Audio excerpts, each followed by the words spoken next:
Good afternoon and welcome to 365 Days of Amazing Stories with Theo Mayer. Here we are on day 294. It's a multiple of 7, believe it or not. And, well, I'm going to tell a little bit from my own perspective and my own life, my life as a steward. Today, I'd like to just touch on helping others out. What does that do for us? When was the last time you did something nice for someone without expecting anything in return? And in doing so, what was the effect that it had on you?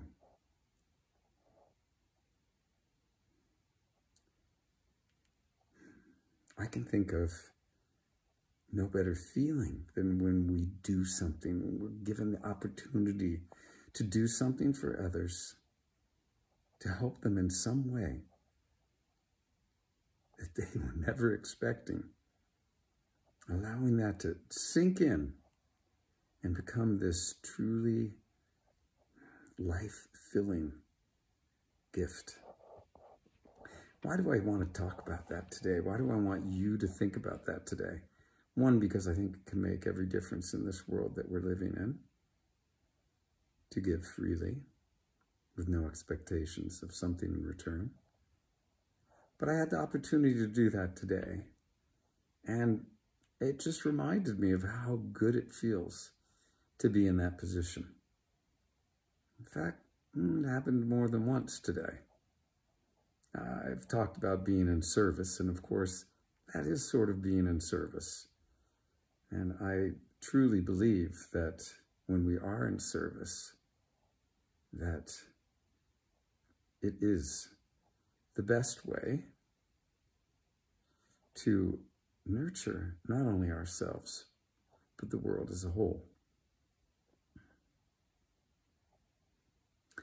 I have, over the last few years, last 17 years since I've been living at this beautiful place, Big Sur, I've accumulated things in order to get by, in order to make it happen.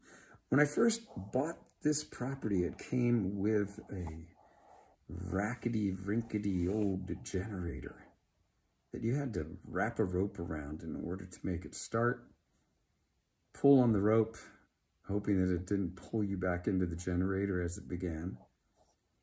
And I built my house using that generator whenever I needed power, because I didn't have power up here. I'm off the grid. Didn't have my solar system installed. I had to use what I could use. And this generator worked while I built this house that I'm sitting in. It worked to run the machines, to cut all the wood. And it was a time before we had all the incredible cordless tools that we have today. So I did a lot with it. And I ran a lot of machines with this old generator. And eventually, right at the end of building the house, I really didn't need to use it anymore. It quit. It would not start again. Shortly after that, I searched for a generator on Craigslist, found one, purchased it, brought it back here. It wasn't very expensive. I didn't need to use it much, but I used it. And I was thankful to have it because there were jobs that I needed to do around the place where I wasn't close to a connection, an electrical connection. And again, even though there were cordless tools, we didn't have the kind of selection that we do today. Lovely selection of cordless tools. No plug-in necessary. So, in the last few years, I've wanted to get rid of the things that I don't need or use anymore. It's amazing how many things we can accumulate around ourselves that are unnecessary. And so I have begun to let things go. And one of the things I wanted to let go was this generator that I had. So I posted it on Craigslist, and very quickly I got a response from a man who said that he wanted this generator for a friend in Mexico who was working to finish a church, create some bathroom stalls for this church that was way out in the middle of nowhere, a place where there were electrical wires, but they often were not charged with power. And he wanted to give this to his friend that was doing all of this construction to bring, hopefully, the word of God to the people that lived there, to enliven spirit in a beautiful way in this little community that he served. And so Luis, the guy who I met with today, wanted to find a generator for him, as well as other tools. So I kind of like hearing that. I hope that it was the truth. And this morning, Luis was on his way here. Well, I was going to meet him down about 35 minutes away from me, but about 35 minutes away from him. So we're going to meet at a place called the Crossroads, where I could get the generator out and start it and everything would be good. So I get a text in the morning. He says, Theo, I can't do it today. I was on the way to Monterey to drop my daughter off and then come meet with you, and I had a flat with my truck that I was driving.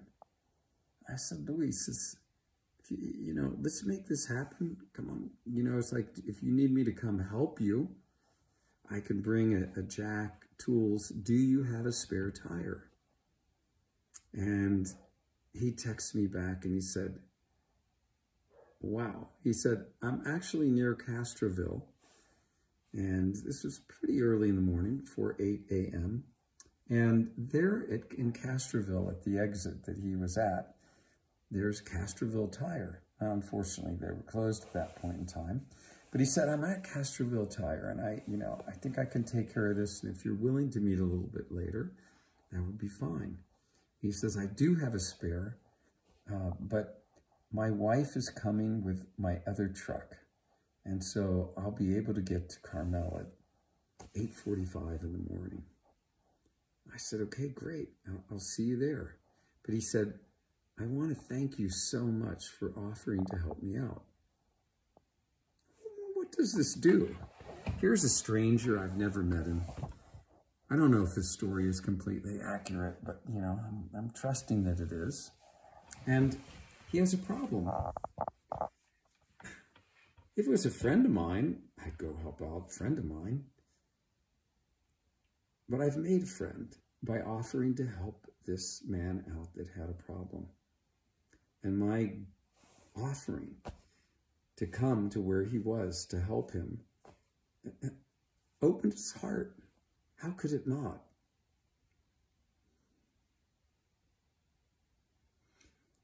He made his way there. When we met, it was obviously going to be an easy connection because we'd already covered so much ground between us. And he was true to his word. He showed me pictures of this man that he was giving the generator to. He'd already given this guy one of his trucks, and his friend, this preacher from Mexico, was coming up to pick up the truck. He's going to pick up the generator. And Luis told me he was going to pick up any other tools that he had to give him, any old tools. I said, does he need tools? He said, yes, he needs tools. I said, I wish I had known. I would have brought some.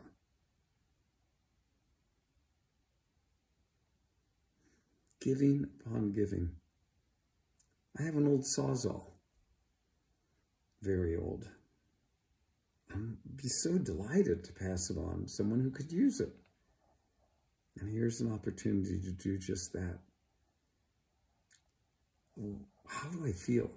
I feel like I'm in the right place at the right time. I feel like uplifted by my ability to give to this person something that'll be of value. Something that has little value of me, but something that I've held on to because I have not had the right place to put it. I wanted to put it in someone's hands that could actually use it. I believe there are opportunities like this all the time. Look around. Look at the way the world is today. Look at how many people are suffering. Look at how many people are homeless. So many people, including myself at times, and it's a little frightening to get involved. Can you reach out to somebody, not get sucked into their drama if they're truly in great need? Can you keep yourself free and safe, and at the same time help others out?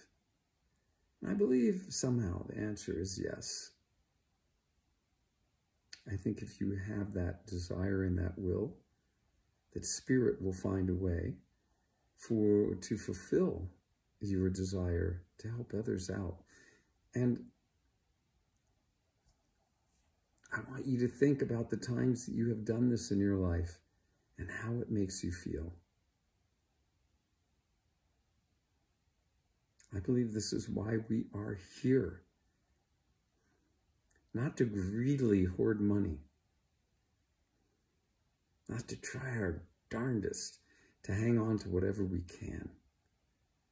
But instead, to give. And what is the gift in giving?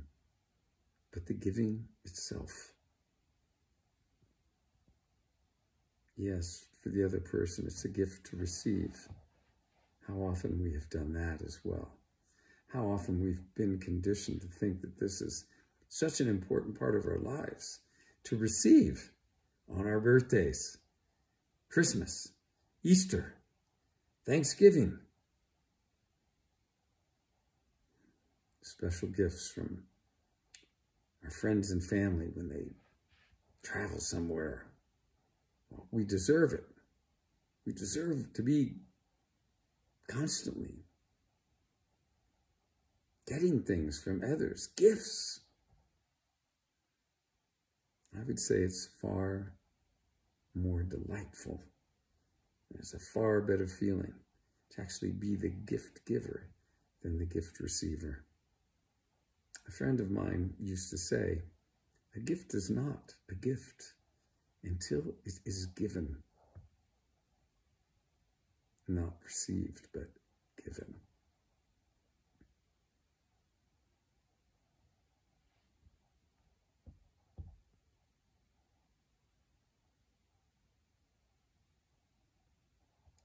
The giver. What's the biggest giver in your world? Who is the biggest giver?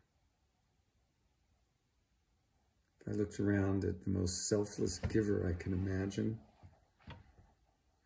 something that gives to all equally, without prejudice, without expectations of anything in return. I would turn to the sun, set my gaze upon the sun, to realize how significant every day that gift is.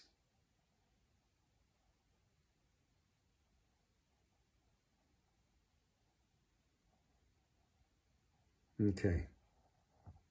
Perhaps we can all be a little bit more sun-like, a little bit more light-filled, a little more unconditionally giving each and every day to bring more light into this world. Okay, please think about this. Think about the joy you get from giving and spend a little bit of time each day doing just that. Okay, hope you've enjoyed. Come back tomorrow for more stories, and hope you have a good rest of your day or evening.